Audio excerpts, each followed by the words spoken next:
El 20 de agosto de 1977 comenzó el más largo viaje de la historia de la humanidad. Ese día, la NASA lanzó dos naves al espacio, la Voyager 1 y la Voyager 2. Tenían una doble misión. Por un lado, explorar las zonas más alejadas del sistema solar. La misión Voyager captó la esencia de los descubrimientos científicos. Fue la mayor exploración del siglo XX y quizá de todos los tiempos.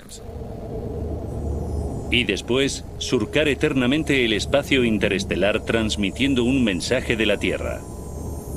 Una grabación de nuestras voces. Nuestra música. Nuestras imágenes. Por si algún día otros seres inteligentes encuentran la nave en algún punto del universo. Decían, si encuentras esta nave abandonada, debes saber que la hemos hecho nosotros, que somos así. Salir al espacio es una gran metáfora de salir de uno mismo y salir de este planeta. Es una empresa espiritual. Hello from the children of planet Earth. Esta es la historia de la misión interestelar del Voyager y de su mensaje. Narrada por los exploradores que la hicieron posible. Viaje cósmico.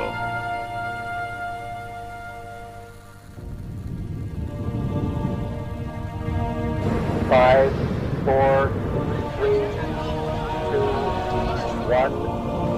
We have ignition and we have liftoff.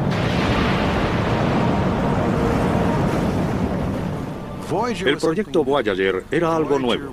La Voyager era la nave espacial más avanzada del mundo cuando se lanzó.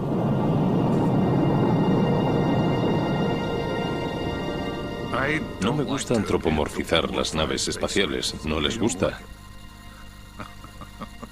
No sé si me entiendes. Pero sí es verdad que tienen personalidad. La Voyager no es solo una nave espacial, es un ser con inteligencia, medio robot y medio humano. Lleva nuestros sentidos hasta mundos lejanos.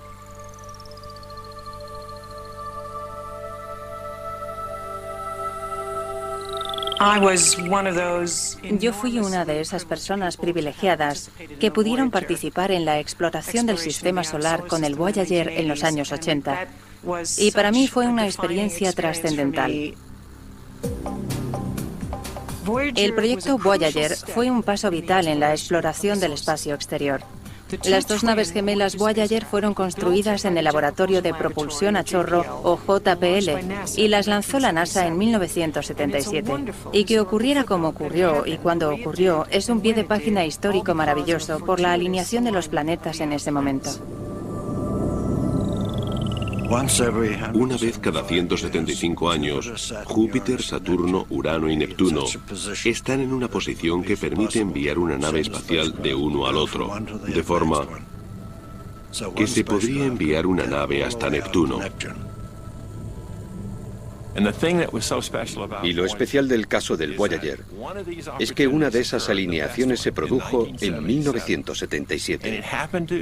Y se dio justo en el momento en que los Estados Unidos consiguieron la tecnología necesaria para aprovechar la ocasión y tener éxito. La alineación anterior se había producido en 1801 y la siguiente sería en 2153, cuando el mundo ya sería diferente. Algo que solía decir un gran amigo mío era que la última vez que ocurrió eso, Thomas Jefferson era presidente y no aprovechó la ocasión.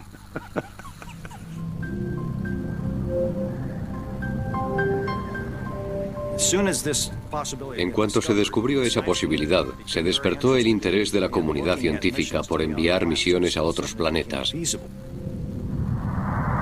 Algo que de repente era posible. Se trataba de un programa muy ambicioso. Todas las misiones que se habían realizado hasta aquel momento habían sido a los planetas rocosos más cercanos, que están más cerca del Sol y de la Tierra. Pero queríamos conocer los planetas gigantes, Júpiter, Saturno, Urano y Neptuno, que tienen muchísimas lunas, por lo que cada uno de ellos es como un sistema solar en miniatura. Teníamos literalmente decenas de mundos nuevos esperándonos que hasta ese momento habían sido solo puntitos de luz que veíamos a través de los telescopios. Fue la primera incursión científica para conocer los planetas más lejanos. La nave pasó la década de los 80 recorriendo el espacio exterior. Nos dio una cantidad de información sobre el sistema solar muy superior a la que se había reunido hasta aquel momento, y además muy rápido. Vimos cosas que jamás habríamos esperado ver. Nos dejó con la boca abierta porque encontramos cosas que no habíamos esperado. Al fin y al cabo, eso es la exploración. Por eso exploramos, para sorprendernos. Y la verdad es que fue una sorpresa detrás de otra.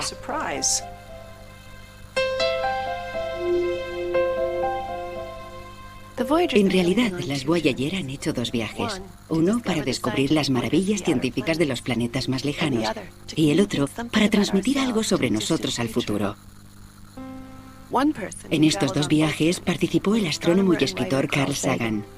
Carl fue un miembro clave de los equipos científicos del proyecto Voyager. De hecho, participó en todas las misiones de exploración espacial de la NASA durante sus primeros 40 años. Yo tuve la grandísima suerte de conocer a Carl, que me dio una clase gloriosa durante 20 años sobre el funcionamiento de la ciencia.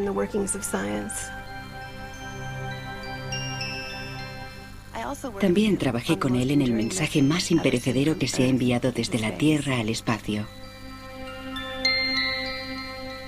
What do you send as a sort of greeting card from Earth? It's a kind of message in a bottle thrown into the cosmic ocean. Well, we decided on a phonograph record for lots of reasons. You can put a lot more information. La NASA le había pedido que creara un mensaje de música, imágenes y sonidos de la Tierra para el lanzamiento de las Voyager. La mayor parte de nosotros no hemos dejado de preguntarnos qué les diríamos a seres de otro planeta sobre nosotros. ¿Quiénes somos? ¿Qué nos gustaría hacer?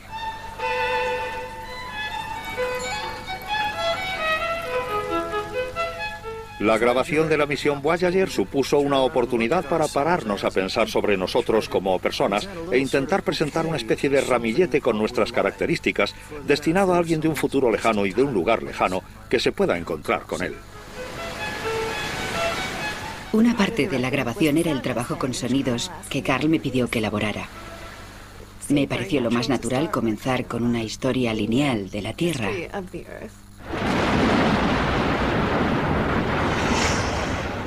Empecé con los grandes sonidos geológicos de la formación de la Tierra,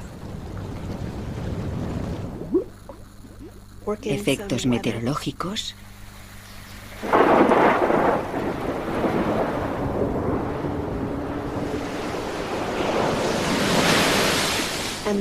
y poco a poco pasar a la historia de la vida en el planeta.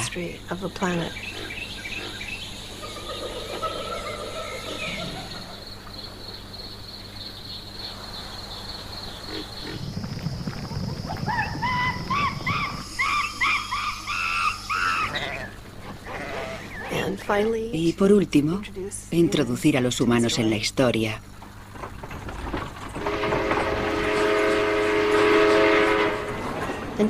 Y dar una idea general sobre cómo es el mundo ahora.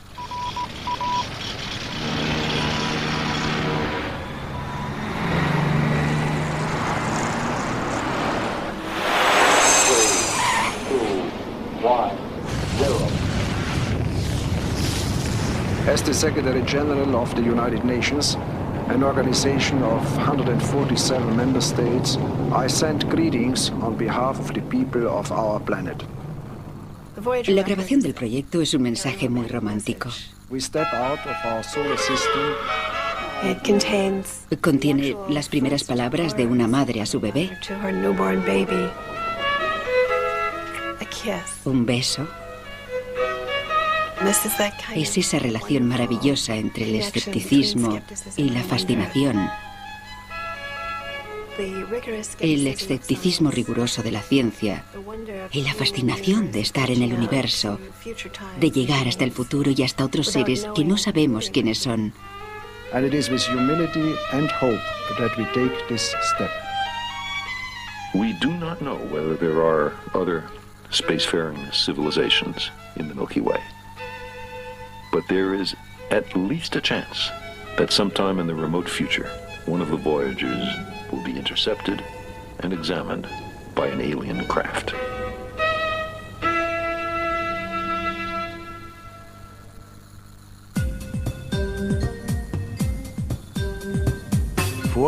El Voyager fue, en cierta manera, el producto de un gran accidente histórico.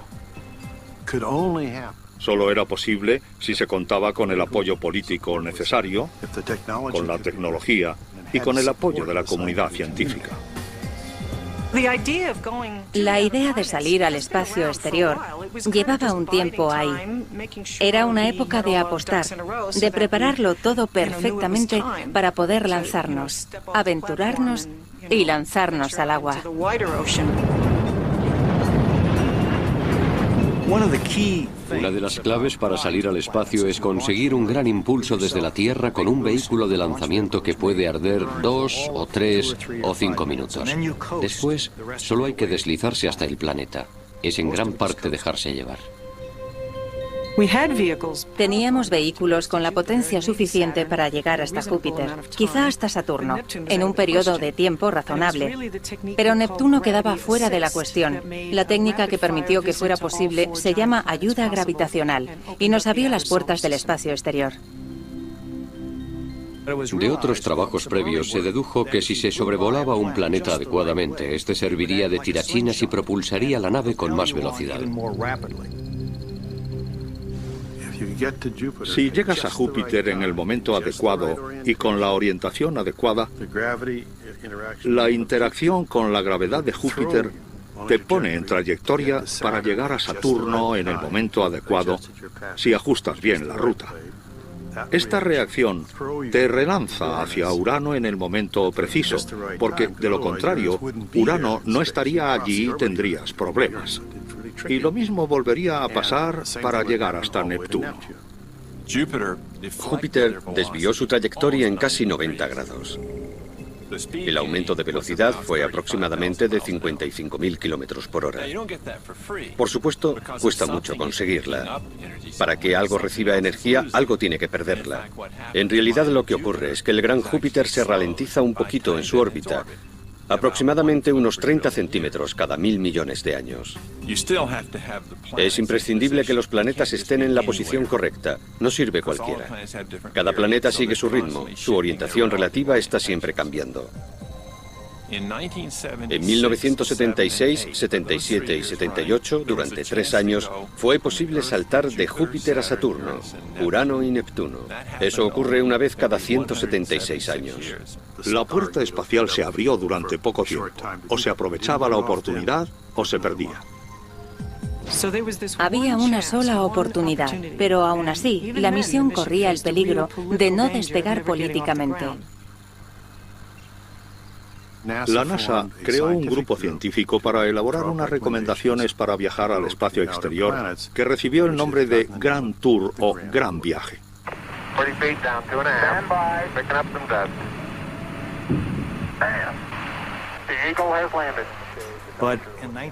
Pero en 1971, aunque hubo una aprobación provisional después del aterrizaje del Apolo, el presupuesto de la NASA no era suficiente para mantener aquel nivel de actividad. A pesar de todo ese impulso y esas expectativas, la NASA y el Congreso, y supongo que el gobierno, valoraron el proyecto y lo consideraron demasiado caro. Y se decidió abandonar el proyecto Grand Tour. Vale, hemos perdido el Grand Tour. ¿Significa eso que vamos a perder la exploración planetaria? A veces a los senadores y congresistas les gusta decir cosas como Saturno lleva ahí 5.000 millones de años. ¿Qué más da esperar 50 años para emprender la siguiente misión? Y nosotros respondemos que a Saturno le da exactamente igual. Pero a nosotros no. Nosotros vivimos ahora. Y en el JPL rediseñaron enseguida la nave para hacerla más pequeña y más barata. Los diseñadores crearon una versión a menor escala de una misión que podría llegar hasta Júpiter y Saturno. Pero, y ahí estaba la cuestión, tenía la capacidad de ir más allá. Pero no se lo dijimos al Congreso y la NASA en aquel momento. Satisfacía el requisito mínimo de llegar hasta Júpiter y Saturno, y costaría 1/3 de lo que habría costado el proyecto original. Así nació el proyecto Voyager. Me encargaron la misión de formar un equipo para el proyecto. Me sentí muy satisfecho de la selección viendo cómo salió todo. Creo que lo mejor de todo fue la elección de Ed Stone como científico jefe del proyecto. Yo jamás había imaginado que me pedirían algo así, pero me lo pidieron en 1972. Me ofrecieron el trabajo y tras pensarlo un poco acepté. Empezó el viaje de mi vida. Ed era una persona dinámica, siempre en movimiento. Se movía mucho más rápido que yo y siempre llevaba un maletín pesadísimo con él. Era difícil seguirle el ritmo incluso físicamente.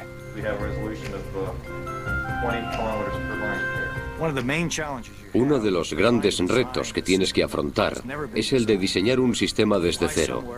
Volar hasta un lugar al que nadie ha volado antes y en un entorno que no conoces hasta que llegas allí. Por supuesto, seguirle el ritmo a nivel intelectual era todavía más difícil. Ni siquiera me atreví a intentarlo. Trabajar con Bruce Murray también fue una gran experiencia. Para mi sorpresa, me eligieron como director del JPL y allí llegué el 1 de abril de 1976, cuando el Voyager estaba llegando al final de la fase de diseño y de pruebas. Hice una presentación en una reunión de la dirección.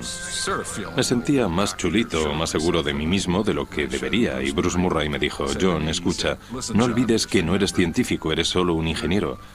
Los ingenieros hacen el trabajo de los hombres. Los científicos, el trabajo de Dios. Es una dicotomía interesante que se da en la burocracia de la NASA. O eres un científico o eres un ingeniero. En realidad, yo soy y siempre he sido un explorador.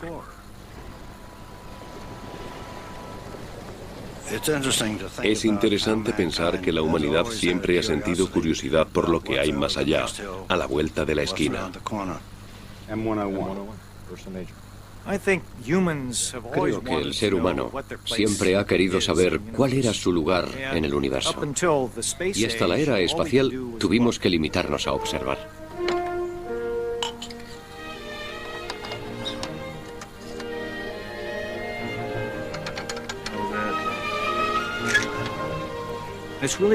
En realidad, se trata de conseguir cierta perspectiva sobre quiénes somos en el universo, de dónde venimos y probablemente a dónde vamos.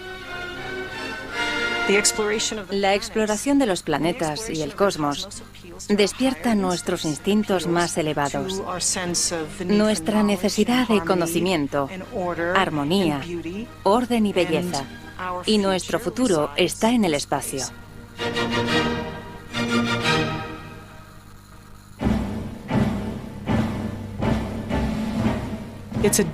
Enviar vehículos robot a lugares donde el hombre no ha estado nunca es una empresa audaz y osada. Para empezar, los planetas más lejanos no habían sido estudiados, por eso enviaron los Pioneer 10 y 11. Probablemente el mayor riesgo era el entorno radioactivo de Júpiter. Cuando diseñamos la misión, una de las cosas que hicimos para reducir la escala del Grand Tour fue eliminar el sistema antirradiación, porque era muy caro. Gracias a los datos de radio, sabíamos que Júpiter tenía un campo magnético muy intenso que atrapaba la radiación. ¿Una nave espacial podría soportar el sobrevolar Júpiter? Por eso, antes de enviar las dos Voyager, se decidió enviar dos naves exploradoras, la Pioneer 10 y la Pioneer 11, que se lanzaron en 1972 y 1973. Realizaron un descubrimiento muy importante, que fue que la radiación de Júpiter era mucho más intensa de lo que pensábamos. Si volábamos demasiado cerca del planeta y no estábamos bien protegidos en la Voyager, podría fallarnos parte del sistema eléctrico. Así que ya con el proyecto muy avanzado, nos vimos obligados a preparar la nave para la radiación. Tardamos unos 9 meses en reconfigurar y rediseñar la nave para que pudiera resistir en ese entorno. Hicimos muchos esfuerzos. Trabajamos por la noche, los fines de semana. Se hizo un gran esfuerzo por terminarlo todo a tiempo porque la fecha de lanzamiento era absolutamente inamovible. La misión Pioneer consiguió información muy importante que provocó grandes cambios en las Voyager. Y además dio a Carl, a la artista Linda Salzman y al astrónomo Frank Drake la oportunidad de poner un mensaje a los lados de las dos naves Pioneer. Carl Sagan y yo nos conocimos primero por correo. Trabajábamos sobre lo mismo, sobre la naturaleza de la atmósfera del planeta Venus.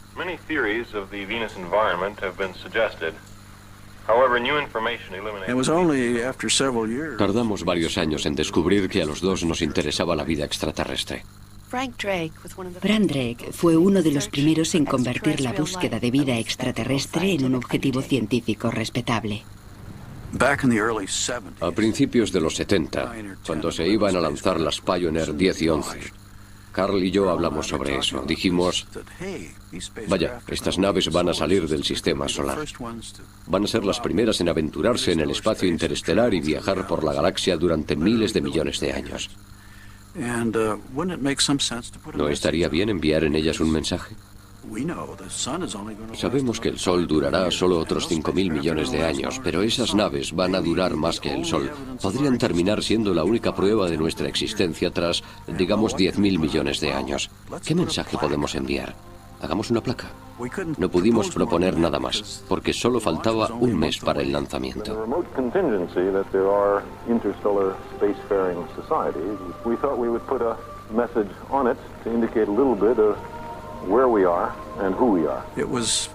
Trataba sobre lo que pensamos que interesaría a los extraterrestres, sobre nosotros. Decía, si encuentras esta nave abandonada en un futuro lejano, has de saber que la hemos hecho nosotros. Pensamos que debíamos crear unas figuras humanas que nos mostraran tal como somos, sin ropa. Así las dibujó la artista y nos pareció lo más razonable. Por eso nos sorprendieron algunas de las reacciones posteriores. El Chicago Sun-Times publicó en el periódico unas imágenes de la placa. En aquel momento el periódico tenía 4 ediciones diarias. Lo gracioso es que en cada edición iba desapareciendo algo más de los genitales. En la última edición de la tarde ya eran figuras asexuadas, algo bastante raro. En el Los Angeles Times se publicó una carta al director de un lector que estaba indignado porque se utilizara dinero de los contribuyentes para enviar indecencias al espacio. La placa del Pioneer abrió el camino para que se enviara un mensaje más completo con las Voyager. A finales de 1976, la NASA y John Cassani, que dirigía el proyecto en aquel momento, le pidieron a Carl que se encargara del mensaje que enviaría la misión a las estrellas. Carl dijo que quería reunir un grupo de 3 o 4 personas para pensar durante un par de meses y reunir todas las ideas posibles sobre diseños para presentármelos como propuesta. Yo acepté. No me pidió demasiado dinero. Mi único recelo fue que la primera reunión del grupo, y Frank Drake era uno de ellos, se celebró en Hawái. Se celebró una reunión de la Sociedad Estadounidense de Astronomía en Hawái. Carl se enteró de que había allí una casita preciosa que se alquilaba en medio de una piscina con delfines en un hotel muy caro en Hawái. Por eso pensé, ¿se está tomando esto en serio o no? Para Carl, siempre había una relación con la ciencia. Se dio cuenta de que existía una especie inteligente en la Tierra con la que todavía no habíamos establecido contacto. Si pretendíamos comunicarnos con extraterrestres, quizá sería útil pensar en los delfines. Y fuimos a esa casita y el tema central fue ¿qué clase de mensaje vamos a enviar con la Voyager?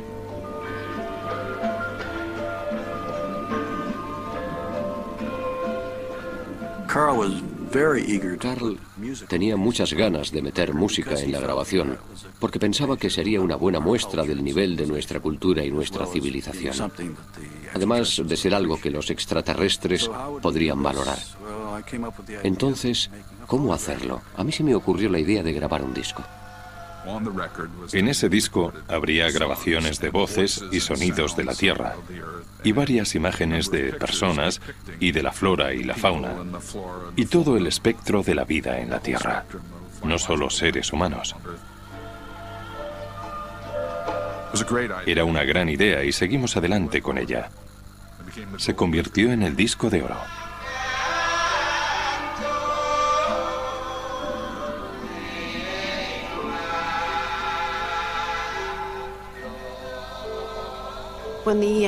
Cuando los ingenieros nos dijeron que un disco tenía una duración de 1000 millones de años, sentimos que éramos unos privilegiados por poder participar en la conservación de las cosas que más queríamos.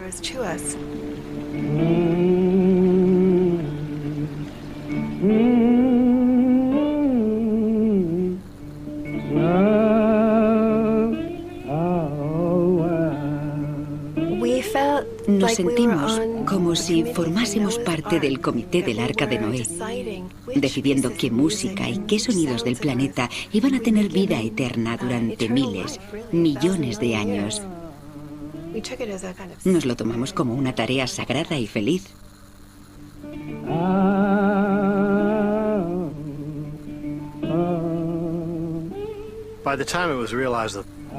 Cuando nos dimos cuenta de que podíamos enviar un disco que podría contener 90 minutos de música y muchas fotos y otra información, solo nos quedaban unos meses para prepararlo y terminarlo para meterlo en la nave. Así que lo hicimos deprisa.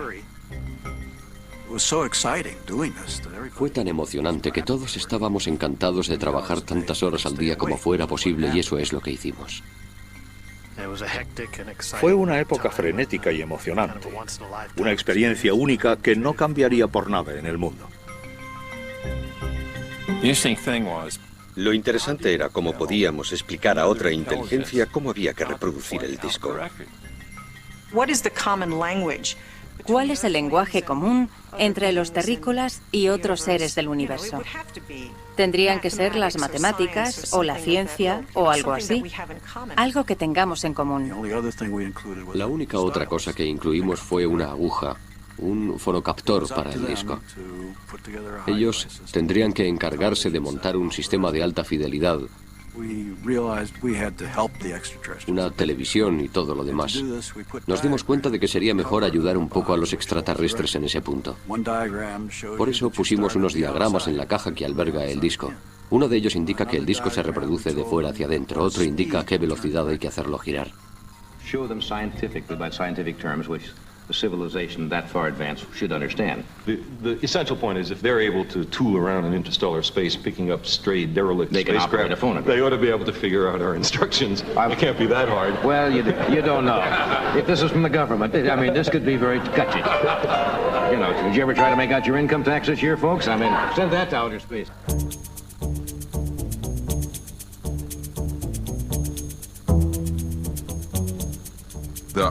La idea de fabricar una nave de nueva generación era alucinante para los que participamos. Todas las naves espaciales tienen unas funciones comunes. Por supuesto, tienen una misión científica, ese es el motivo por el que se crean. Llevan cámaras y espectrómetros y distintos tipos de sensores. Estos instrumentos recaban datos de distintas direcciones a la vez y no se pueden mover. Estos sí son dirigibles.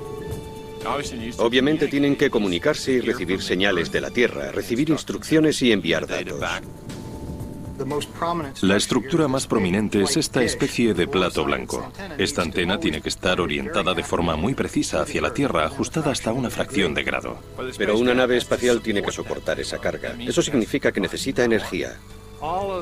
Todas las naves espaciales que se habían construido hasta entonces habían sido alimentadas con paneles solares. Pero queríamos diseñar una nave que superara eso. Decidimos que íbamos a usar una fuente de energía nuclear. Una característica del diseño fue que intentamos aislar los generadores nucleares que van a un lado de la nave de los instrumentos científicos, muy sensibles, que están sobre todo en el otro lado, para que la radiación no afectase a los datos científicos. Fueron las primeras naves espaciales controladas totalmente por ordenador. Era un tipo de cerebro totalmente nuevo y avanzado, con la capacidad de pensar por sí mismo, de analizar y hacer cambios. Era diferente a todos los equipos que conocíamos, porque no se podían llevar al taller para que los arreglaran. Porque iban a estar tan lejos de nosotros, las ondas de radio tardarían en llegar. Cuando enviamos una orden hasta la Voyager, que está en Saturno, tarda 80 minutos en llegar desde el momento en que se emite desde la Tierra. Si la nave tiene algún problema, aunque sepamos la solución instantáneamente y se la enviemos, son otros 80 minutos. Había sensores dobles. Todo se hizo por duplicado. Si un dispositivo no funcionaba, se usaba el otro. Tenía un cerebro doble. Pero no se puede probar una nave así en la Tierra. Es imposible conseguir la gravedad cero de la manera adecuada. Por eso, a pesar de todas las pruebas que se hicieron, era imposible saber si todo iba a funcionar bien. Algunas cosas no se iban a utilizar hasta haber dejado atrás Júpiter, incluso después de Saturno. Pero al final no fue así.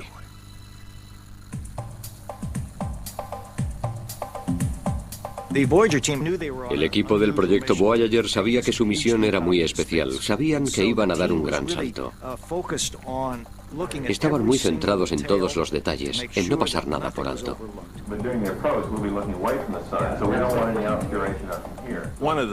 Una de las grandes satisfacciones personales que yo tuve fue la de trabajar con un grupo de gente para elegir las trayectorias de las naves. Si examinábamos todos los días en que se podría haber lanzado la nave durante la alineación de los planetas, el resultado eran 10.000 posibilidades distintas. Las fechas de llegada variaban y las lunas cambiaban continuamente de posición. Se trataba de comprobar dónde estarían las lunas principales en todas las posibles fechas de llegada y elegir las que ofrecieran la mayor cantidad posible de vuelos a corta distancia y las mejores alineaciones entre las lunas. Y eso fue lo que hicimos. Cuando se terminaron los preparativos, lo que hubo que decidir fue el nombre de las dos naves. Teníamos que decidir cuál sería la Voyager 1 y cuál la 2. La prensa se armó un pequeño lío porque lanzamos primero la Voyager 2.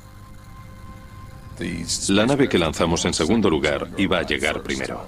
Pensé que no tendría sentido bautizarlas por orden de salida, porque lo que la gente iba a recordar era el orden de llegada a Júpiter. Por eso lanzamos la Voyager 1 en segundo lugar, sabiendo que adelantaría a la Voyager 2 en diciembre de 1977, es decir, 3 o 4 meses después.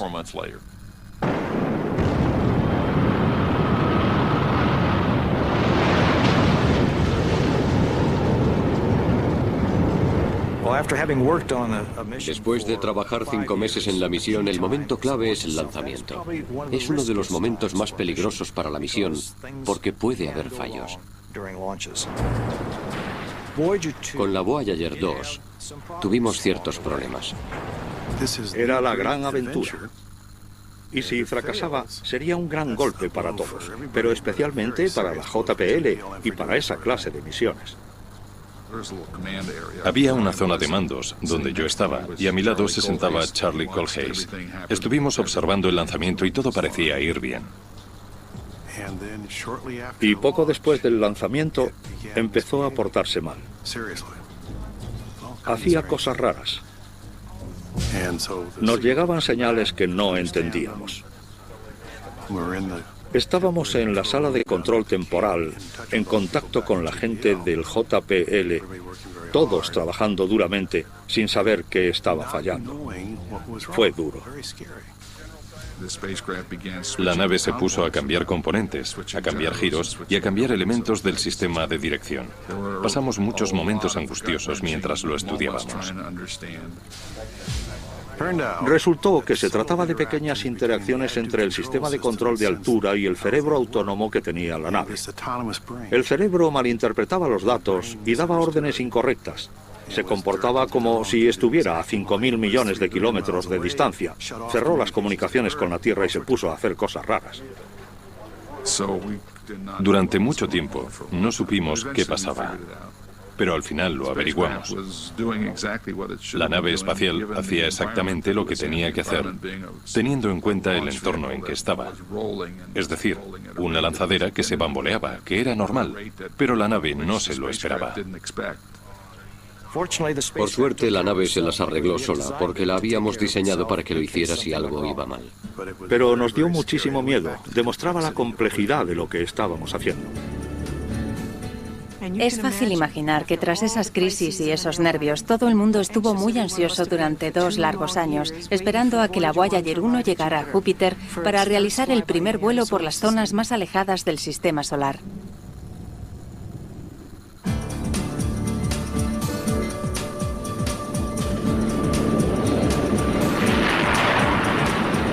We set sail on this new sea because there is new knowledge to be gained. Si John Kennedy no hubiera lanzado el programa Apolo para competir con los soviéticos en 1961, no habríamos contado con la infraestructura, el entusiasmo y el apoyo político necesarios para algo tan ambicioso como el proyecto Voyager, y habríamos tenido que esperar otros 176 años antes de volver a tener esa oportunidad. El primer objeto artificial que entró en órbita alrededor de la Tierra fue el Sputnik soviético, que se lanzó el 4 de octubre de 1957 y que daba una vuelta a la Tierra aproximadamente cada hora y media. En los años 50 y 60 yo estaba en la universidad. Me licencié en 1957, el mismo año en que se lanzó el Sputnik, algo que nos impactó mucho a todos. Recuerdo que yo salía del laboratorio y alguien dijo, «Hey, ese Sputnik debe estar pasándonos por encima», y todos miramos hacia arriba y lo vimos. La gente se dio cuenta de que ese artilugio soviético había dado la vuelta a la Tierra, pasaba sobre los Estados Unidos unas 10 veces al día y nosotros no podíamos hacer nada al respecto.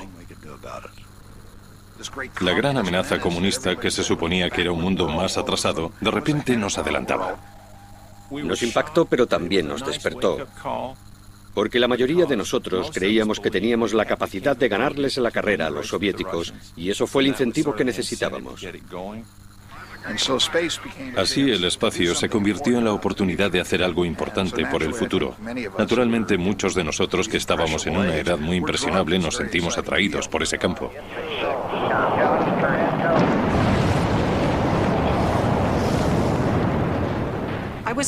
Yo era una jovencita en los años 60. El hombre quería salir del planeta. Cada vez que abría el periódico veía fotos de Venus o nuevas fotos de Marte. Entonces era algo totalmente novedoso. Recuerdo perfectamente el paseo lunar de Neil Armstrong. Estábamos todos fascinados. Algunos lloramos. Fue un momento extremadamente emocionante.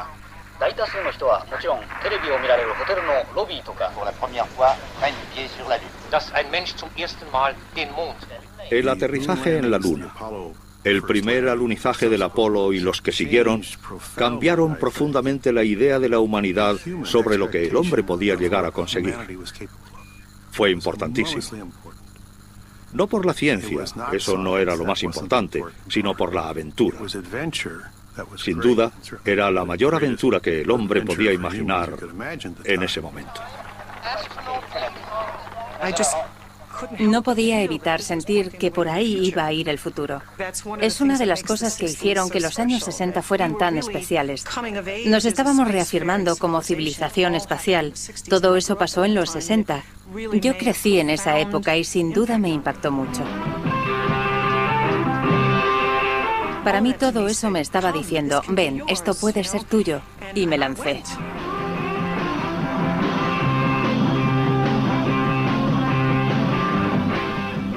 Todos los que trabajamos en el disco éramos miembros de la primera generación del rock and roll. Así que a la hora de elegir un tema rock, hubo grandes controversias. Queríamos elegir Here Comes the Sun de los Beatles, porque parecía una melodía muy apropiada para el Voyager. Pero la compañía propietaria de los derechos del disco pedía una cantidad de dinero desorbitada por los derechos universales. El concepto de derechos universales aparece en todos los contratos, pero en realidad no significaba nada. Creo que fue la primera vez que alguien pidió realmente unos derechos universales. Al final pusimos Johnny B. Good de Chuck Berry, que era mi candidata.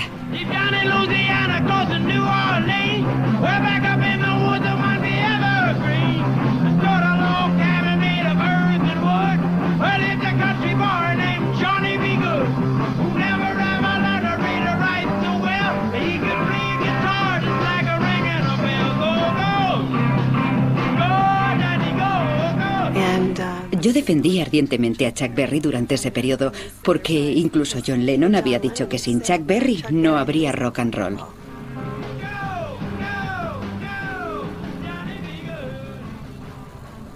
John Lennon tenía la costumbre de meter mensajitos en el espacio que queda entre la etiqueta y los surcos de los discos de vinilo. Me gustó y también escribí un mensaje en el disco del Voyager, para los músicos de todos los mundos y de todas las épocas.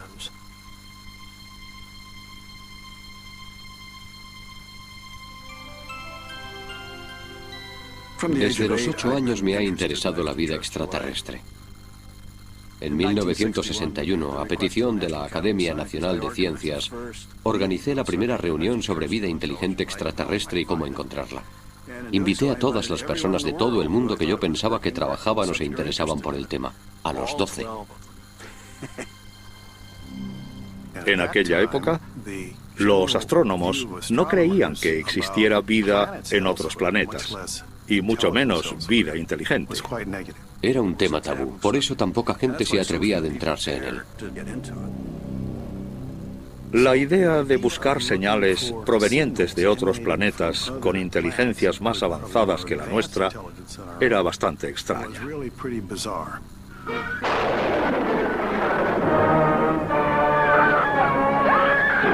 Invaders from Mars, capturing humans at will for their own sinister purposes. Mi interés por el espacio empezó de niño, leyendo libros de ciencia ficción. Obviamente despertaban tu interés sobre otros mundos y lo que puede haber ahí fuera. La conciencia de que quizá no estemos solos ha dado lugar a cierta cultura popular. La ciencia ficción ha educado al público muy eficazmente y nos alegra porque se crea conciencia sobre la posibilidad de que exista vida extraterrestre y se informa a la gente de que vale la pena buscarla. Sin embargo, tiene su parte negativa y es que la ficción es más interesante si los alienígenas son malvados y nos atacan y tenemos que luchar contra ellos.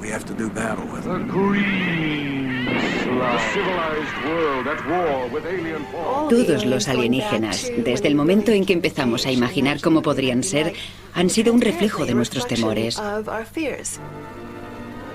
En los años 50, parecían una proyección de nuestro miedo a los rusos y a la Guerra Fría.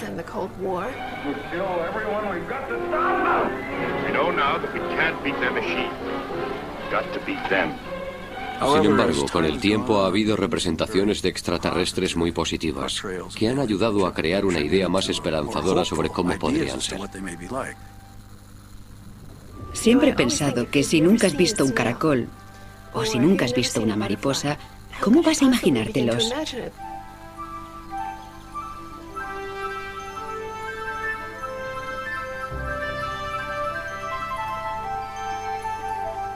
Uno de los grandes descubrimientos de la ciencia es que la realidad supera con mucho a la imaginación, que la verdad es más rara que la ficción.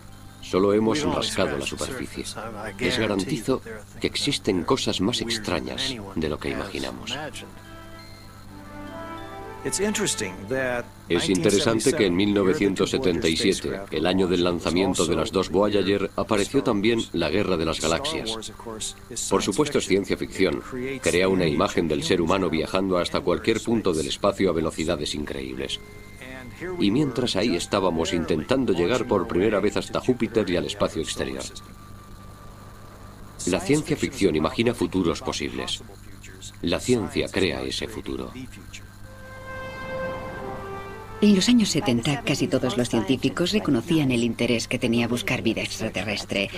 Aunque sigue siendo muy difícil conseguir financiación, actualmente tenemos receptores gigantes atentos a posibles señales de radio provenientes del espacio.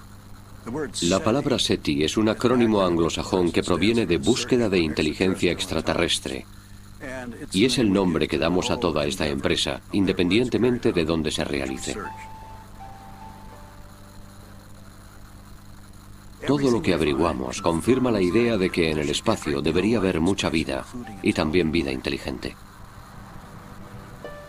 Si tenemos en cuenta todas las oportunidades de la vida, es muy difícil creer que estemos completamente solos en el universo.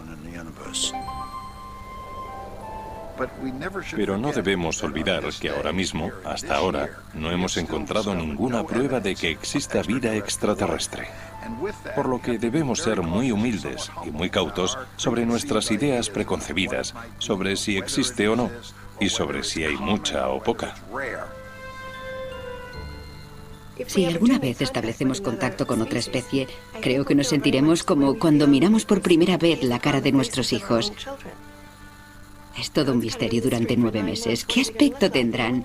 Y cuando los vemos sentimos una sensación de reconocimiento. A una edad temprana te das cuenta de que solo tienes una vida por vivir y quieres vivirla bien. Para mí, descubrir vida extraterrestre inteligente es lo más importante que puede hacer un ser humano.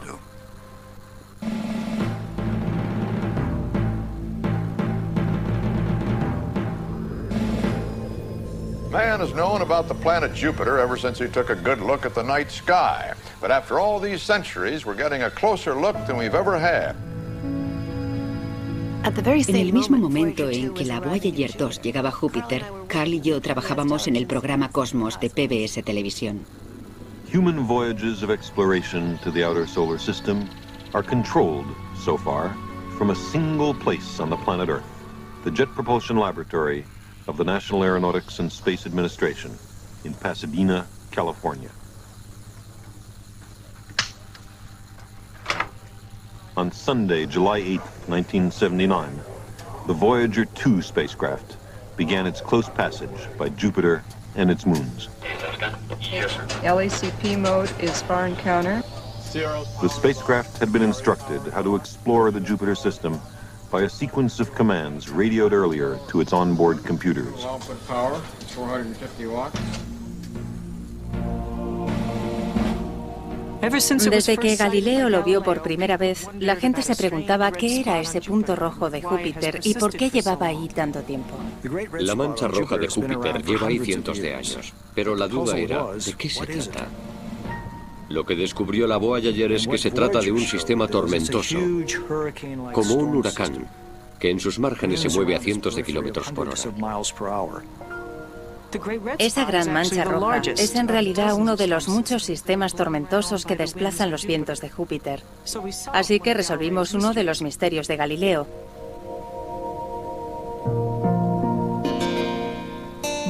Pero Galileo también había sido el primero en darse cuenta de que el planeta gigante tenía lunas. Las 4 grandes lunas de Júpiter se conocen como satélites galileanos porque los descubrió Galileo en el año 1610, cuando utilizó por primera vez el telescopio para observar el sistema solar.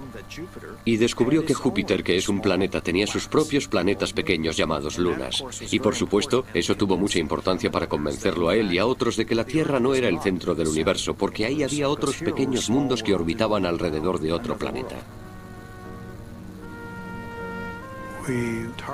Intentamos realizar vuelos lo más cercanos posible a las 4 lunas principales de Júpiter. Había especulaciones sobre si existían lunas más pequeñas, pero no lo sabíamos. Voyager presented us with 6 new worlds in the Jupiter system alone. The more you learn about other worlds, the better you understand our own.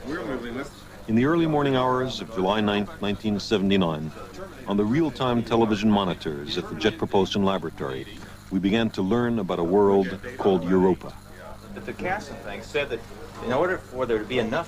Existía el temor de que las demás lunas se parecieran a la luna de la Tierra. No es que la luna tenga nada malo, pero es un poco aburrida. Es gris, tiene cráteres, probablemente no alberga vida, no tiene atmósfera. Por eso existía el temor de que las lunas de los planetas lejanos fueran así. Pero no.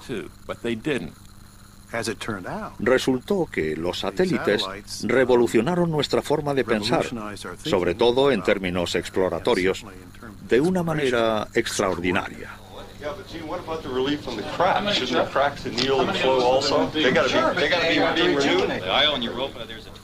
Europa está cubierto de hielo. Eso lo sabíamos gracias a observaciones desde la Tierra. El proyecto nos permitió descubrir que se trata de la superficie más lisa del sistema solar, sin montañas ni valles, solo algunas crestas bajas que parecen grietas en el hielo. Y eso nos indicó que Europa podría tener un océano de agua líquida bajo esa capa helada.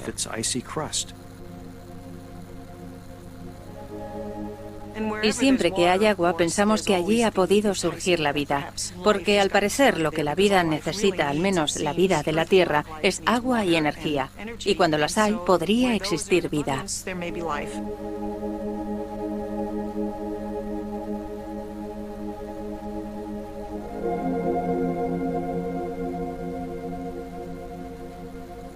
Todo el mundo tiene su propio ranking de hallazgos del Voyager. Pero para mí, sin duda, la luna de Júpiter, Io, está entre los 10 más importantes por su actividad geológica tan extrema. Las Voyager realizaron muchos descubrimientos importantes, pero yo creo que el más importante fue que en Io, la luna de Júpiter, se producían erupciones volcánicas. Io era magnífica. Tenía un color rojo dorado, 9 volcanes activos. Hasta entonces no sabíamos que existieran esa clase de fenómenos en otros planetas. Eso ocurre porque la órbita de Io alrededor de Júpiter no es un círculo perfecto, es ligeramente excéntrica. Pasa un poco más cerca de Júpiter cada vez, y los efectos mareales que Júpiter ejerce sobre Io lo comprimen y hacen que la Luna mantenga su calor. Así se alimentan los volcanes. Era tan asombroso que esa pequeña luna tuviera una actividad volcánica 100 veces mayor que la de la Tierra, que tardamos varios días, incluso semanas, en aceptar que era así.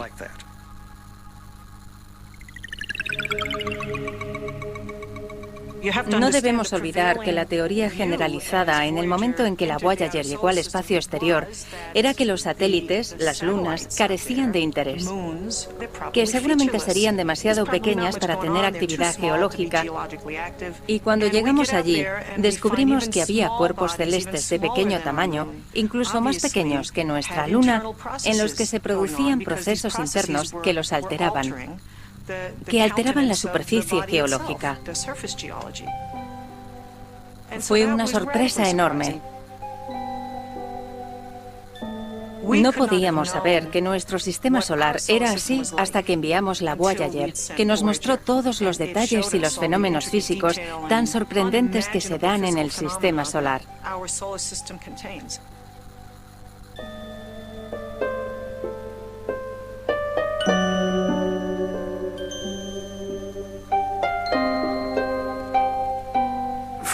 Desde el principio tuvimos dos criterios sobre el disco. El primero era que queríamos representar la diversidad de los pueblos del mundo, no solo la cultura que había construido la nave espacial. Y el segundo, hacer un buen disco, hacer una verdadera obra de arte, con buena música, y no con cosas incluidas por política o por populismo, nada de eso.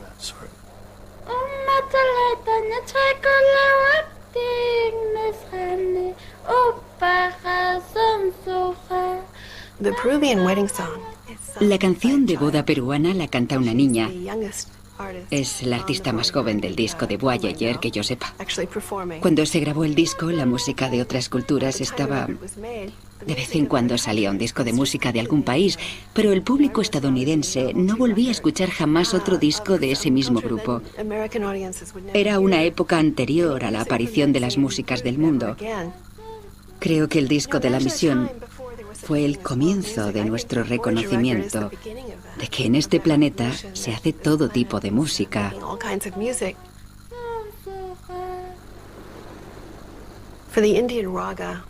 En el caso del raga indio, nos dijeron que había un raga vocal que sonaba como el nacimiento del universo. Por desgracia, era muy difícil de conseguir. Lo busqué por todas partes durante muchas semanas. Y al final llamé a una tienda de electrodomésticos de Lexington Avenue, en Manhattan, que era de una familia de la India. Y allí me dijeron, sí, tenemos 2 copias. Y allí me fui. Cogí un taxi, fui a la tienda y me dijeron, sí, las tenemos por aquí. Y se pusieron a buscar en el almacén. Y al final la encontraron en una caja debajo de una mesa que estaba apilada al fondo del almacén. Y así apareció este disco, que era largo para la época. Al escucharlo me di cuenta de que la búsqueda había valido la pena.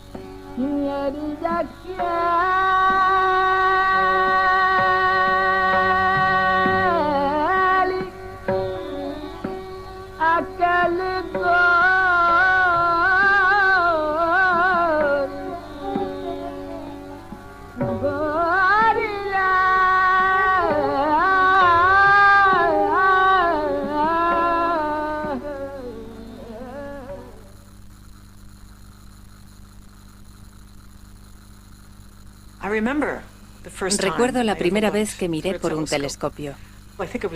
Tenía unos 13 años. A mi mejor amiga le habían regalado un telescopio por Navidad.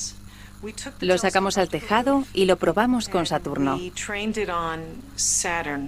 Era como si lo hubiéramos descubierto nosotras, porque nos pusimos a dar saltos y gritos de alegría. Fue muy estimulante.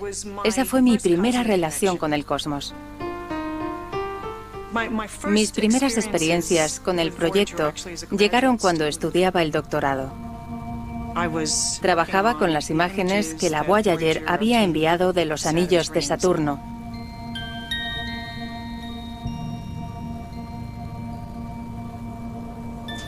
Eso fue lo que me llevó al edificio 264 del Laboratorio de Propulsión a Chorro, que es donde el equipo de imagen tenía su cuartel general. An outer space spectacular that was the stuff of dreams only a generation ago began snapping into the sharp focus of reality today. After its billion-mile journey from Earth, the Voyager 1 spacecraft sent back pictures of man's closest look yet at the ring planet Saturn.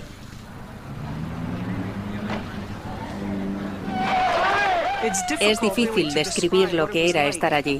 Todo el mundo intentaba encontrar el sentido de esas cosas que nadie había visto antes. Era todo un reto. Y también había mucha presión porque la prensa estaba allí. Teníamos a todo el mundo observándonos.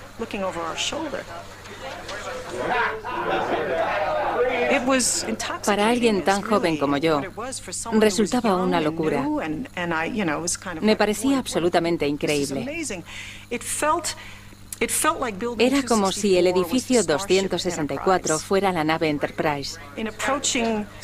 Llegar hasta Saturno era como aproximarse a un sistema alienígena o a un cuadrante lejano de la galaxia. Muchas de las cosas que descubrimos resultaron muy sorprendentes. Había vientos que rodeaban esos planetas, que daban vueltas a su alrededor a velocidades increíbles. Sabíamos que en Júpiter había vientos fuertes, pero Saturno era un misterio. No esperábamos que tuviera una atmósfera muy activa. En lugar de eso nos encontramos con vientos de 1700 kilómetros por hora, incluso más rápidos que los de Júpiter. Era una corriente a chorro, el equivalente a nuestra corriente a chorro, pero mucho más rápida. No sabemos qué es lo que los produce.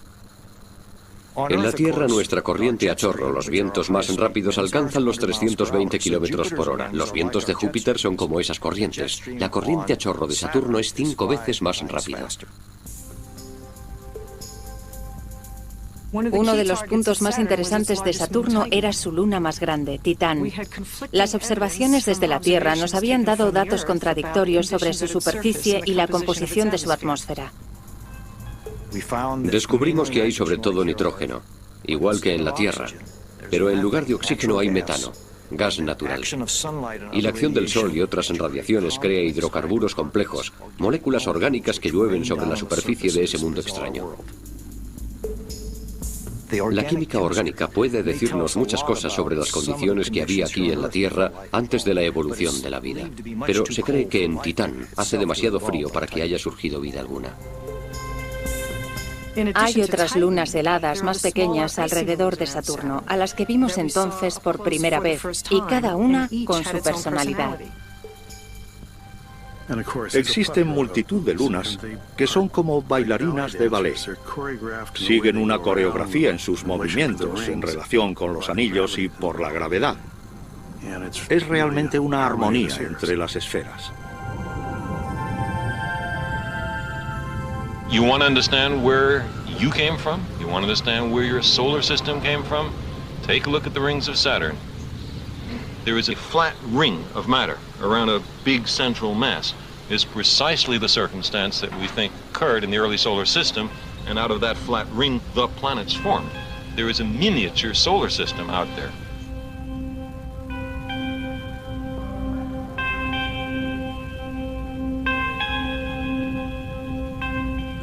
El grado de detalle y estructura de los anillos de Saturno fue un gran descubrimiento. En lugar de solo 3 anillos de partículas cubiertas de hielo, había miles de pequeños anillos.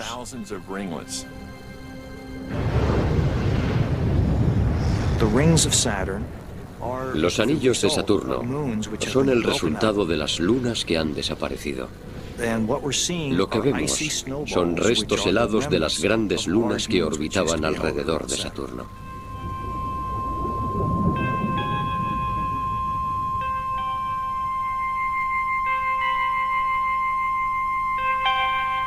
Varias de las características de los anillos de Saturno se forman por la interacción gravitatoria con una luna en órbita. Tiene que ver con un efecto llamado resonancia. Como todas las lunas orbitan fuera de los anillos, dependiendo de su situación, empujan suavemente las órbitas de las partículas de hielo hacia ciertas zonas. Y funciona de tal modo que produce una característica en el anillo muy fácil de distinguir. En algunos casos es una ola de densidad en espiral que da vueltas alrededor del planeta. En otros casos los anillos se han deformado como si fueran cartón, con ondulaciones de 1 kilómetro o medio kilómetro de altura. A veces se abren huecos. Y otras veces los bordes de los anillos adquieren una especie de ondulación. ¿Por qué nos interesa esto? Porque, obviamente, en esos anillos se están dando procesos que, si consiguiéramos llegar a entender, nos ayudarían a comprender cómo se formaron los planetas.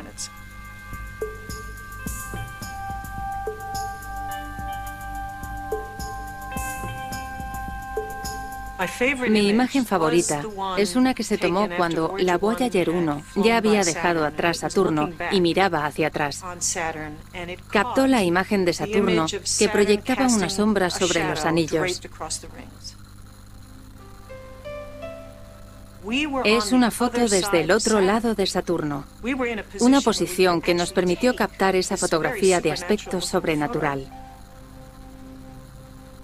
Es mi favorita porque expresa en una sola foto lo lejos que había llegado la humanidad, la importancia de nuestras exploraciones por el sistema solar.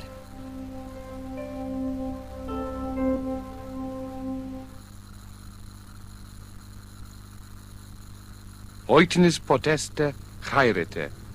Hartelijke groeten aan iedereen. Herzliche Grüße an alle. Otra parte del disco la formaban los 59 idiomas, los idiomas más hablados en el planeta. Queríamos incluir un saludo en cada uno de ellos. Hola y saludos a todos. Namaste. Hello from the children of planet Earth. 59 saludos en idiomas humanos y un saludo en el lenguaje de las ballenas.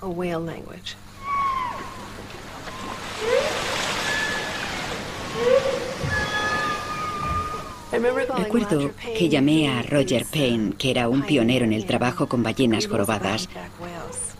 Le conté que estábamos grabando un mensaje para el futuro, para las naves Voyager que iban a salir del sistema solar hacia el espacio interestelar, y que nos gustaría contar con el mejor saludo de las ballenas para incluirlo en el mensaje.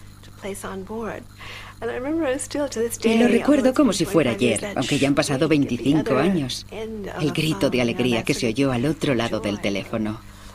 Su emoción. El arte y la ciencia mantienen un romance en este mundo desde hace tiempo, y el disco de la misión refleja esa realidad.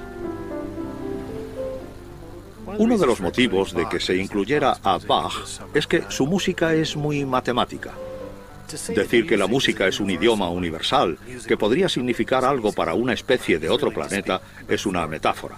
Pero decir que las matemáticas son un lenguaje universal no creo que sea metafórico, sino más bien un hecho. Por supuesto, cada uno tenía su pieza preferida para el disco. Me encanta la música. Decidir qué tema meter en el disco sería demasiado difícil para mí.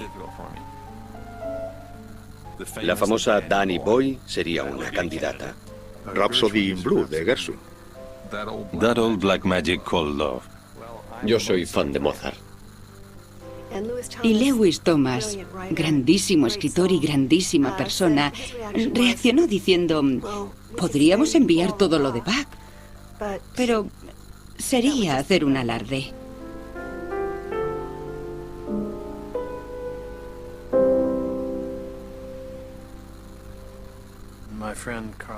Mi amigo Carl Sagan venía de vez en cuando a mi casa y nos poníamos a escuchar música. Compartíamos el interés por la música y por la astronomía, dos hilos muy entrelazados en realidad.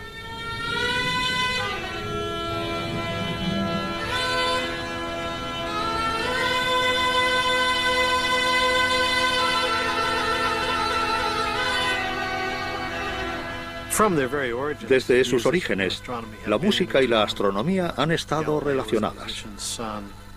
Galileo era hijo de un músico.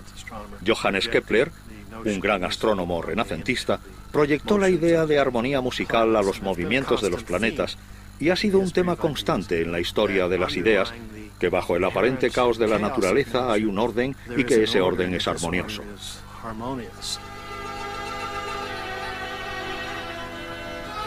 Los antiguos pastores que observaban las constelaciones también fueron los primeros músicos.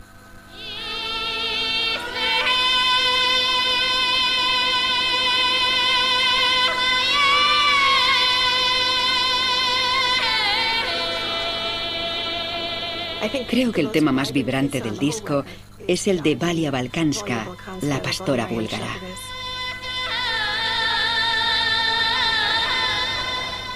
La canción de la pastora es una expresión ancestral. Se trata de una cantante con fuerza suficiente como para que la escuchen en todo un valle, que es donde se originaron estas canciones, uno de los centros más sólidos de la música tradicional del mundo.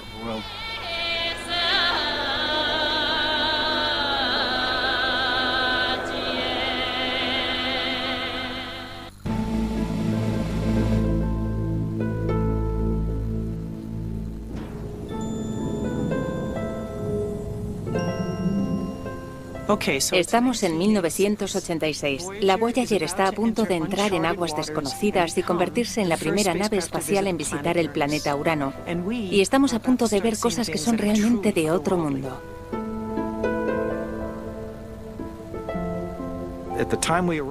Cuando llegamos en 1986, uno de sus polos miraba hacia el Sol durante todo el día. Urano es un planeta que está ladeado. Tiene un campo magnético muy particular.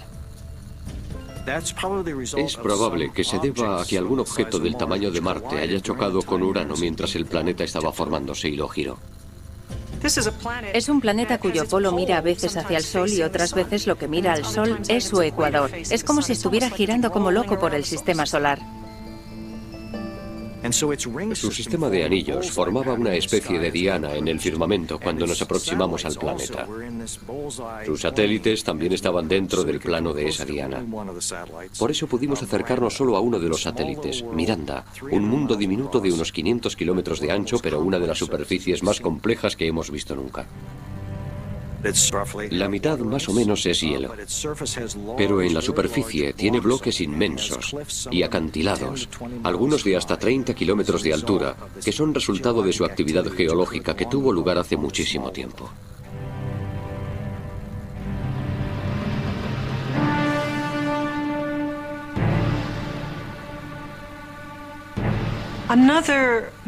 Otro descubrimiento importante de la misión Voyager fue el del papel que han representado las colisiones y los impactos cósmicos en la formación de nuestro sistema solar. Cuando llegamos a Marte o incluso la Luna con un telescopio, se ve que son cuerpos celestes con muchos cráteres. Pero lo sorprendente fue que los cuerpos más lejanos del sistema solar también tenían muchísimos cráteres y que lo más probable es que las colisiones hayan afectado a las lunas de los planetas más lejanos. Cuando llegamos a Urano, observamos su satélite Miranda, que tiene un aspecto terrible, como de un rompecabezas mal montado. Surgió la idea de que algunos de esos cuerpos se habían roto y después se habían vuelto a juntar, y así varias veces.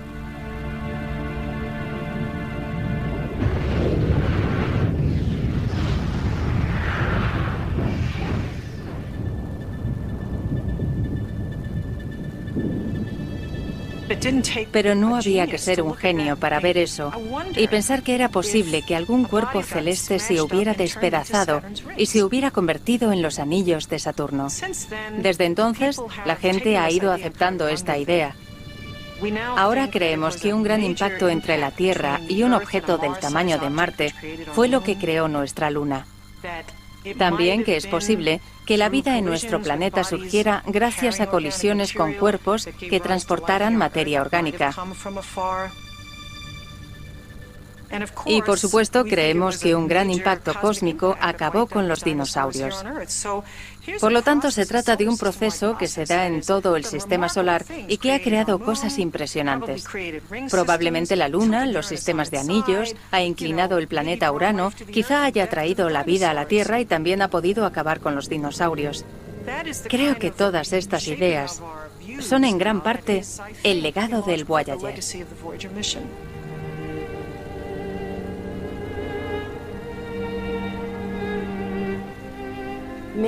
Muchos años antes de preparar el disco del Voyager, una amiga me tocó una pieza de Beethoven, el movimiento Cavatina de Opus 130.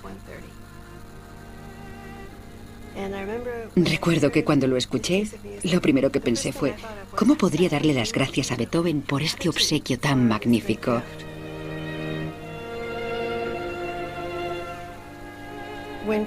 Cuando Carl me propuso por primera vez el proyecto del mensaje del Voyager, lo primero que pensé fue que ahí estaba mi oportunidad de hacer algo por Beethoven. Y investigando sobre Cavatina, averigüé que en un manuscrito para el siguiente opus, Beethoven había escrito: ¿qué pensarán de mi música en Urano? ¿Llegarán a conocerme? Me dio escalofríos pensar que Beethoven incluso había llegado a jugar con la idea de que su música podría salir de este planeta.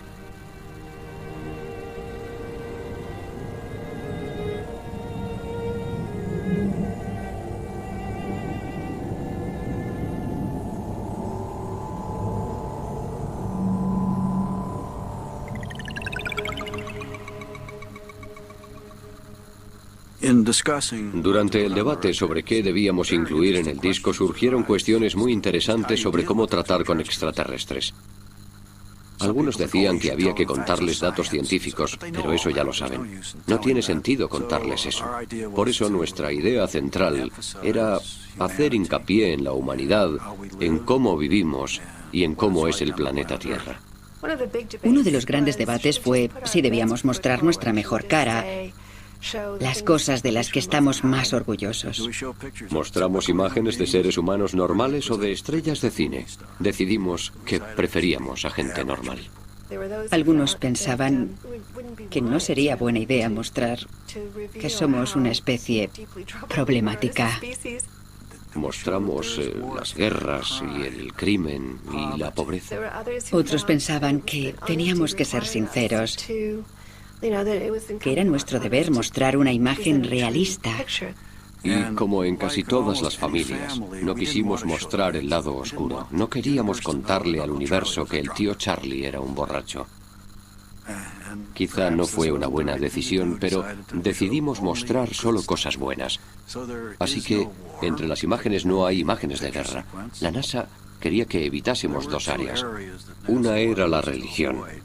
No querían que mostrásemos ningún aspecto religioso por el temor a que nos criticaran por favorecer a unas religiones sobre otras o por sugerir algún tipo de relación entre la Iglesia y el Estado y la NASA.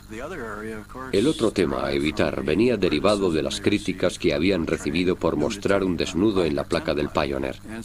Por eso pensamos que podríamos contentarlos si utilizábamos una foto de personas desnudas que no fuera erótica ni provocativa. Buscamos y buscamos y finalmente dimos con una foto de una pareja joven en la que la mujer estaba notoriamente embarazada. Aparecen de pie, con mucha naturalidad, y van acompañados de esquemas que muestran que en el vientre de la mujer hay un feto y que ese feto se convertirá algún día en un ser humano. Nos pareció una manera fantástica de mostrar algo sobre nuestra biología. Cuando llegó a la NASA nos dijeron, no, inaceptable, así que tuvimos que eliminar la foto aunque el esquema lo mantuvimos. Es algo que va a desconcertar muchísimo a los extraterrestres porque todos los demás esquemas van acompañados de una foto, todos menos este.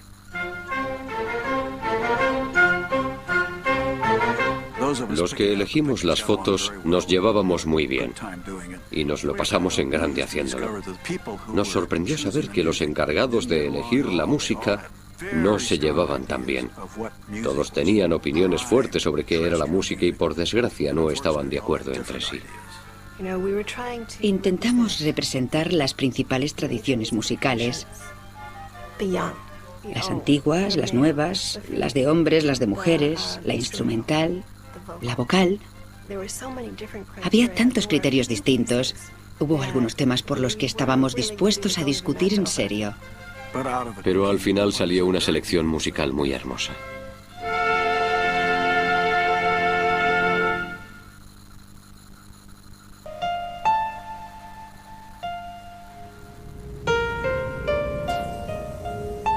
Ya estamos en 1989. El proyecto Voyager lleva 12 años viajando por el espacio, cambiando nuestra perspectiva sobre nuestro lugar en el cosmos y sobre nosotros mismos. NASA sent final commands today to Voyager 2, heading for a Thursday night close encounter with Neptune. New pictures from Voyager show the planet's great dark spot, and the planet's largest moon, Triton, appears to have a blue atmosphere, the first discovered on a moon. Neptuno tenía dos objetivos principales para nosotros. Uno era el planeta en sí, que para los telescopios terrestres no era más que un puntito de luz. ¿Cómo es su sistema meteorológico? Neptuno está tan lejos que no sabíamos qué esperar. Mientras preparábamos la llegada, sabíamos que estábamos haciendo historia, y eso era muy emocionante. Sorprendentemente resultó tener vientos incluso más rápidos que los de Saturno. Y a diferencia de Saturno tenía una gran mancha oscura, que recordaba a la mancha roja de Júpiter en ciertos aspectos. Se trataba de un planeta que está 30 veces más lejos del Sol que la Tierra, con una milésima parte del calor del Sol y aún así una atmósfera muy dinámica. Su campo magnético es muy extraño. Su centro no parece estar en el núcleo del planeta, sino entre el centro y la superficie. Por eso está ladeado. Es muy extraño.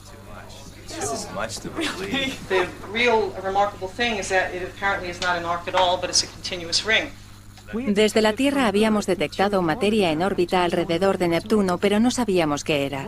La Voyager descubrió que Neptuno tenía unos anillos muy distintos a los de los demás planetas gigantes. Había segmentos discontinuos y ramas estrechas y tenues, y pequeñas lunas que orbitaban dentro y fuera de los anillos. Estas pequeñas lunas son un futuro sistema de anillos. Es posible que algún día se rompan y entonces Neptuno acabaría teniendo un aspecto muy similar al de Saturno. El otro objetivo importante de Neptuno era su luna Tritón. No sabíamos qué tamaño tenía, ni cuál era su composición exacta. Tritón resultó espectacular. Al estar tan lejos y ser tan fría, quizá no esperábamos gran cosa, pero resultó ser un satélite magnífico para observar.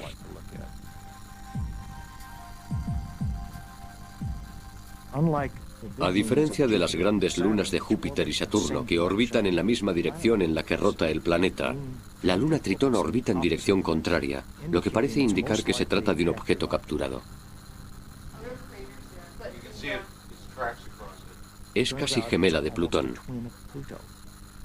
Es probable que fuera una hermana de Plutón, que tuvo la mala suerte de ser capturada por Neptuno y acabar convertida en luna. Es el cuerpo más frío del sistema solar que conocemos. Tan frío que el nitrógeno de su atmósfera forma hielo. Tiene casquetes polares de nitrógeno helado. Aún así, hay géiseres que erupcionan en ese casquete polar que está a casi menos 240 grados centígrados. Su superficie resultó ser más interesante de lo que nadie esperaba, porque encontramos pequeñas vetas de polvo en la superficie, géiseres que expulsaban materiales desde debajo de la capa de hielo de Tritón.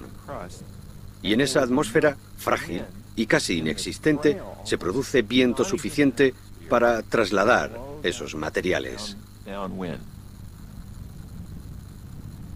Lo más probable es que esos gases sean nitrógeno que se calienta de alguna manera y es expulsado en forma de gas. Y el material que sale de los géiseres podría ser orgánico. Eso explicaría uno de los grandes misterios de la Tierra. Parte de ese material quedó depositado en la atmósfera de la Tierra cuando en épocas muy remotas chocaron contra ella cometas y asteroides. Algunos cuerpos celestes como Tritón habrían aportado parte de la materia que existe en la Tierra. Y eso lo juntamos con la teoría actual de que en el sistema solar entró materia proveniente de las partes más alejadas del sistema solar, cuerpos que pudieron impactar con la Tierra y Marte. Y esto nos lleva a la idea de que es posible que la Tierra quedara sembrada de materia orgánica y que a partir de esa materia orgánica pudo desarrollarse la vida en la Tierra.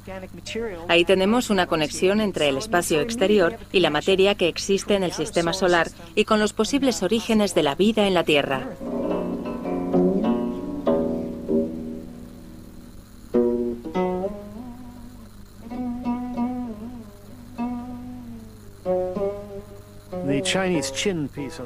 El tema chino del Chin del disco del Voyager es uno de los temas musicales más antiguos del mundo y, en mi opinión, uno de los más hermosos del disco. Es poco conocido.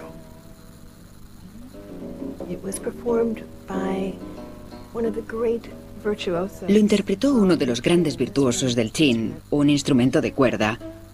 Tenía 95 años cuando se realizó la grabación. Más tarde lo asesinaron durante la Revolución Cultural. Nos pareció genial incluir a ese hombre que toca como Eric Clapton, ese tema tan antiguo que al parecer trata de nuestra relación con el universo.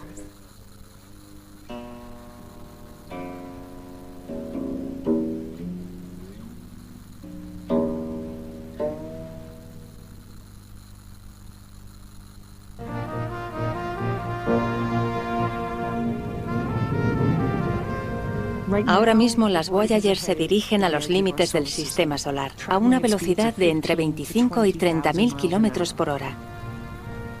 Cuando la Tierra ya haya desaparecido, seguirán navegando. Las Voyager estaban alimentadas por una fuente de energía nuclear que tiene suficiente energía para alimentarlas aproximadamente otros 20 años. Las dos naves se encuentran en bastante buen estado. Teniendo en cuenta que se construyeron para una misión de 5 años, para ir hasta Júpiter y Saturno, están en un estado inmejorable. El único peligro para las Voyager ahora mismo es el micropolvo de meteoritos. El espacio no está completamente vacío, no es vacío puro. Hay partículas en él. Y esas partículas chocan con las cosas a gran velocidad. Seguimos recibiendo datos de las Voyager, claro, a diario, unas 10 horas al día. Seguimos controlando los instrumentos de la nave que están reuniendo información sobre el origen y la estructura del viento solar. Seguimos escuchando a las dos naves porque queremos saber qué tamaño tiene la burbuja que el Sol crea a su alrededor. El viento solar lo emana el Sol en todas direcciones y seguiría avanzando para siempre, a no ser por los vientos interestelares que vienen en dirección contraria, hacia el Sol. Y al oponerse al viento solar, crea una burbuja a la que conocemos como heliosfera. Una vez salgamos de la heliosfera, esa burbuja, estaremos en el espacio interestelar, donde la materia proviene de otra estrella distinta a nuestro Sol. En el año 2000, las Voyager estaban 85 veces más lejos del Sol que la Tierra, y todavía sin salir de la burbuja. Una vez que se termine la energía de la nave y no podamos seguir utilizando los instrumentos científicos, se habrá terminado la misión. Perderemos el contacto con la nave. Cuando las naves se queden sin energía, cuando se acaben sus baterías, seguirán su viaje hacia el espacio, hacia otra estrella. Al final, estarán más cerca de otra estrella que del Sol. Sin embargo, eso no ocurrirá hasta dentro de 40.000 años. Son habitantes robots de la Vía Láctea. No volverán jamás.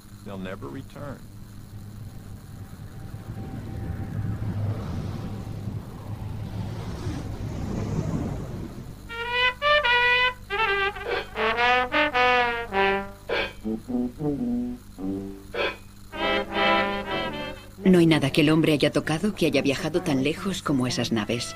Es maravilloso pensar que a bordo de las Voyager va parte de nuestra música, nuestras emociones, el arte, nuestro aspecto, nuestros sentimientos. Es como decir, yo estuve aquí, vi esto, viví. Durante un instante, viví.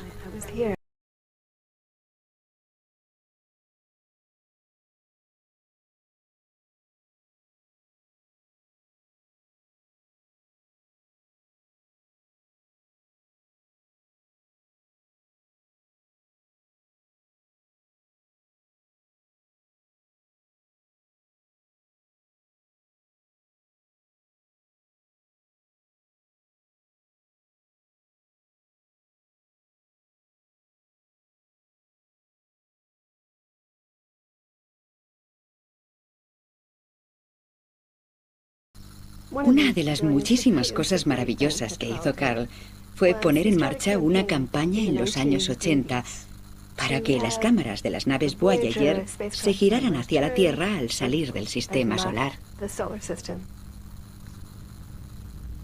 Surgió la idea de que deberíamos intentar obtener una imagen de nuestro sistema solar desde fuera, tal como lo vería un extraterrestre que viniera de otra estrella. Yo le pregunté, ¿para qué? No se podrá ver nada, será un punto diminuto en el espacio, y me contestó, de eso se trata. Y tuvo dificultades para convencer a los encargados del proyecto de que eso valdría la pena. Creo que nadie más pensaba en la parte romántica o en el impacto emocional de algo así.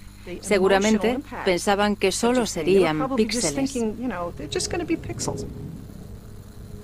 Hubo mucha resistencia. Fue una lucha titánica que creo que duró al menos 10 años.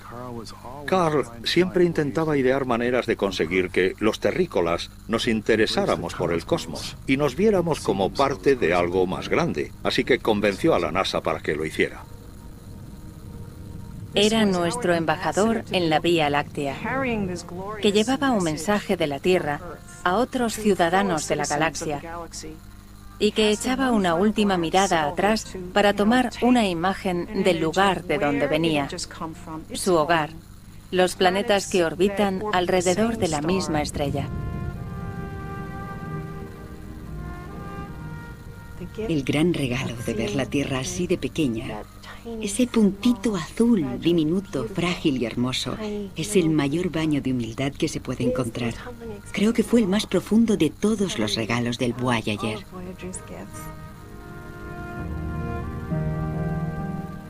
El puntito azul fue una de las frases de Carl. Era el maestro de las grandes frases. El puntito azul lo puso todo en contexto. Y el contexto es que hay mucho más sin nosotros que con nosotros.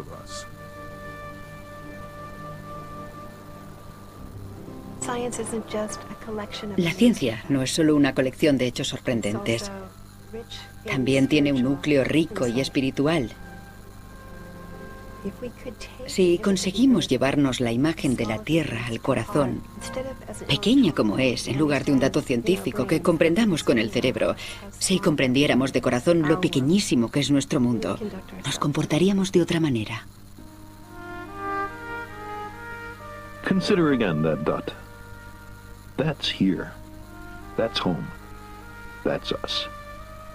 On it, everyone you love, everyone you know, everyone you ever heard of, every human being who ever was, lived out their lives. The Earth is a very small stage in a vast cosmic arena. Think of the rivers of blood spilled by all those generals and emperors, so that in glory and triumph they could become the momentary masters of a fraction of a dot. Think of the endless cruelties visited by the inhabitants of one corner of this pixel on the scarcely distinguishable inhabitants of some other corner. How frequent their misunderstandings. How eager they are to kill one another. How fervent their hatreds. There is perhaps no better demonstration of the folly of human conceits than this distant image of our tiny world. To me, it underscores our responsibility to deal more kindly with one another and to preserve and cherish the pale blue dot, the only home we've ever known.